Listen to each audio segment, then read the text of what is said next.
Assalamualaikum warahmatullahi wabarakatuh. Berbagai informasi dari peristiwa yang terjadi di wilayah Sumatera Selatan pagi hingga sore hari ini Selasa 22 Februari 2022 terangkum dalam Sumeko News.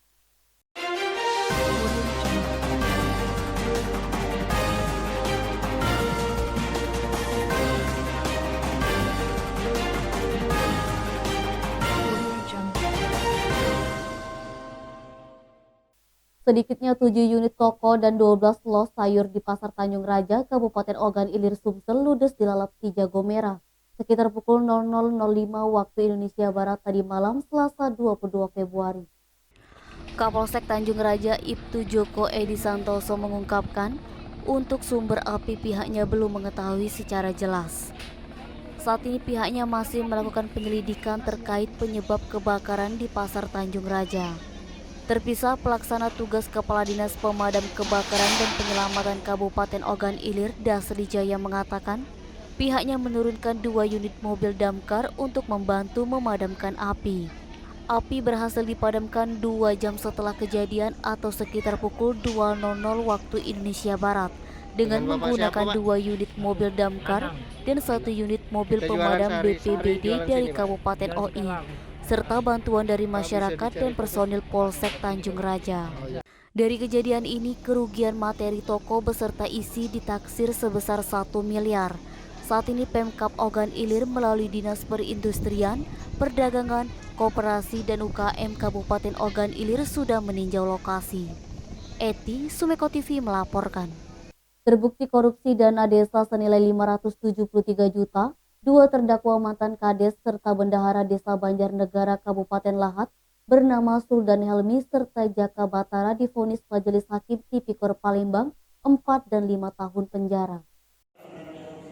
Majelis Hakim Tipikor Palembang diketuai Sahlan Effendi SHMH dalam sidang yang digelar Selasa 22 Februari mengatakan sependapat terkait jerat pidana sebagaimana tuntutan Jaksa Penuntut Umum Kejari Lahat, Ariansa SH, bahwa menurut Majelis Hakim kedua terdakwa terbukti melakukan tindak pidana korupsi memperkaya diri sendiri, melanggar pasal 2 ayat 1 Jo pasal 18 Undang-Undang tentang Tipikor.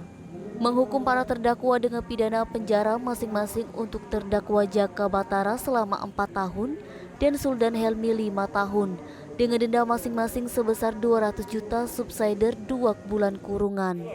Tidak hanya itu, kedua terdakwa juga dihukum dengan pidana tambahan berupa wajib membayar kerugian negara senilai 573 juta.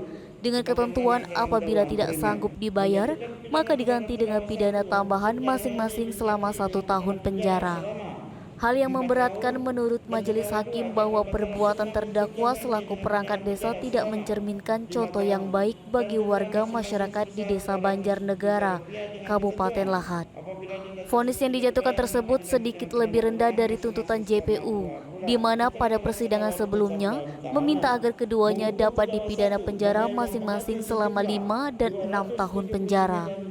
Atas vonis yang dijatuhkan tersebut, kedua terdakwa yang tak lain adalah ayah dan anak ini mengatakan menerima vonis tersebut. Hal yang sama juga dikatakan oleh JPU Kejari Lahat Ariansa SH serta penasihat hukum Supendi SHMH. Fadli, Sumeko TV melaporkan.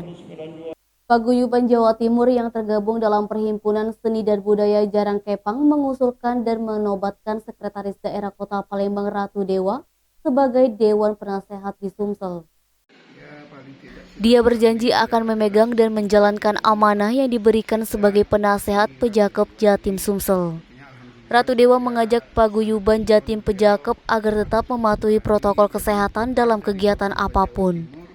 Sementara itu, Ketua Paguyuban Jawa Timur Sumsel Amiruddin Nahrawi mengucapkan banyak terima kasih atas silaturahmi yang sudah dilakukan. Dia berharap dengan menjadi Dewan Penasehat di paguyuban ini bisa membuka peluang baik bidang kesenian di Kota Palembang. Tujuannya untuk mempelajari kesenian yang ada di Jawa Timur. Denny, Sumeko TV melaporkan. Demikian Sumeko News hari ini. Jangan lupa 3M, memakai masker, menjaga jarak, dan mencuci tangan pakai sabun. Wassalamualaikum warahmatullahi wabarakatuh.